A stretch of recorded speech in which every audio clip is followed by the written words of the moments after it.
ಕರ್ನಾಟಕದಲ್ಲಿ ಆರ್ಎಸ್ಎಸ್ ಸಂಘಟನೆ ರಿಜಿಸ್ಟರ್ ಮಾಡಿಕೊಳ್ಳಬೇಕು. ನಮ್ಮ ರಾಜ್ಯದಲ್ಲಿ ದೊಡ್ಡ ಸಂಘಟನೆ ನಡೆಸುತ್ತಿದ್ದೀರಿ ಅಂದ್ರೆ ನೋಂದಣಿ ಮಾಡಿ. ಆರ್ಎಸ್ಎಸ್ ನೋಂದಣಿ ಬಗ್ಗೆ ಮತ್ತೆ ಗೃಹ ಸಚಿವ ಪ್ರಿಯಾಂಕ್ ಖರ್ಗೆ ಪ್ರಶ್ನೆ ಮಾಡಿದ್ದಾರೆ. ರಿಜಿಸ್ಟರ್ ಮಾಡಲ್ಲ ಅಂದ್ರೆ ಯಾವ ಕಾನೂನಿನ ಅಡಿ ಕೆಲಸ ಮಾಡ್ತಿದ್ದೀರಿ ಅಂತ ಪ್ರಶ್ನಿಸಿದ್ದಾರೆ. ನಾನು ಸಂಘಕ್ಕೆ ಪ್ರಶ್ನೆ ಕೇಳಿದ್ದೇನೆ, ಅವರೇ ನನ್ನ ಪ್ರಶ್ನೆಗಳಿಗೆ ಉತ್ತರಿಸಲಿ. ಚರ್ಚೆಗೆ ಗುಲಾಮರನ್ನ ಕಳಿಸೋದು ಬೇಡ ಅನ್ನೋ ಮಾತನ್ನ ಪ್ರಿಯಾಂಕ್ ಖರ್ಗೆ ಮಾಡಿದ್ದಾರೆ. ಆರ್ಎಸ್ಎಸ್ ಸಂಘಕ್ಕೆ ರಿಜಿಸ್ಟ್ರೇಷನ್ ಮಾಡಬೇಕು ಅಂತ ಪ್ರಿಯಾಂಕ್ ಖರ್ಗೆ ತಾಕೀತು ಮಾಡಿದ್ದಾರೆ.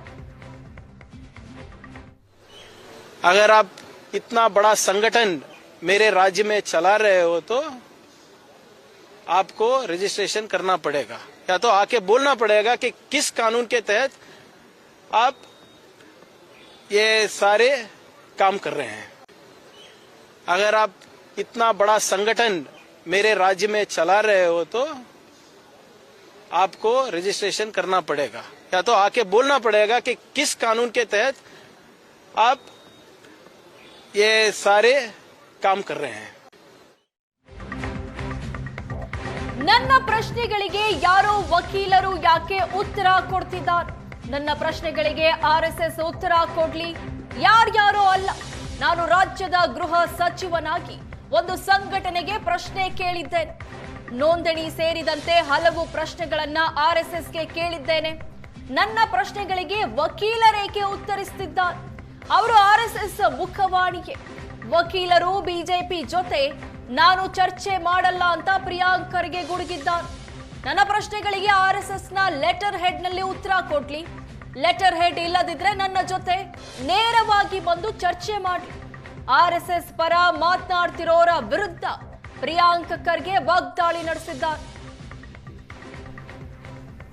See, why are advocates talking? Are they mouthpieces of RSS? Are they mouthpieces of RSS? I have asked a very clear question to an organization as a home minister. They better come and answer to me. You want to send them? Let them come.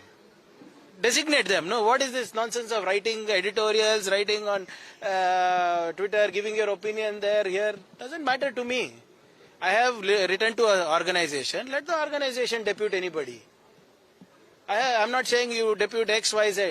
You depute APC also, have no problem.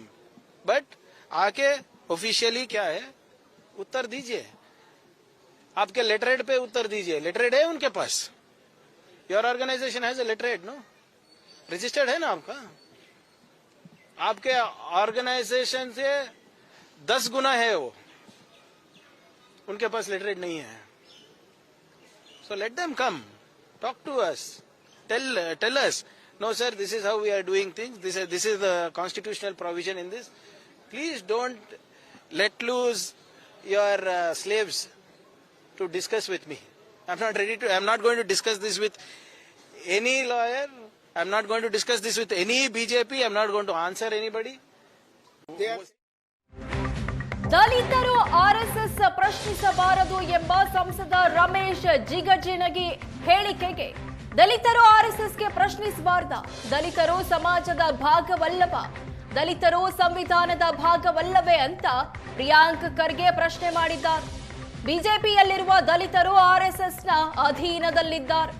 Ramesh Jigajinagi ಏನ್ ಹೇಳ್ತಾರೆ ಅನ್ನೋದು ನನಗೆ ಚಿಂತೆ ಇಲ್ಲ. ಗೃಹ ಸಚಿವನಾಗಿ ಎಚ್ಚರಿಕೆಯಿಂದ ಪ್ರಶ್ನೆ ಕೇಳ್ತಿದ್ದೇನೆ ಅಂತ ಪ್ರಿಯಾಂಕ್ ಖರ್ಗೆ ಹೇಳಿದ್ದಾರೆ.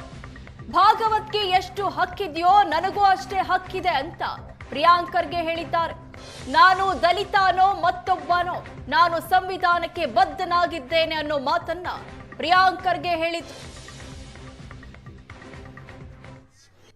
See, the Dalits in BJP are subservient to the RSS. It is very clear, the language, the way he says, Dalits should not question RSS. Why? Dalits are not part of the society?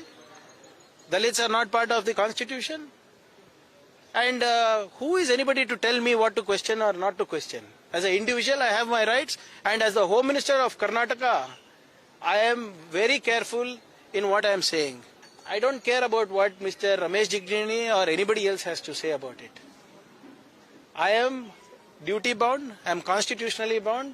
whether I'm a Dalit or anybody else, I have equal rights as much as Mr. Mohan Bhagwat has. See,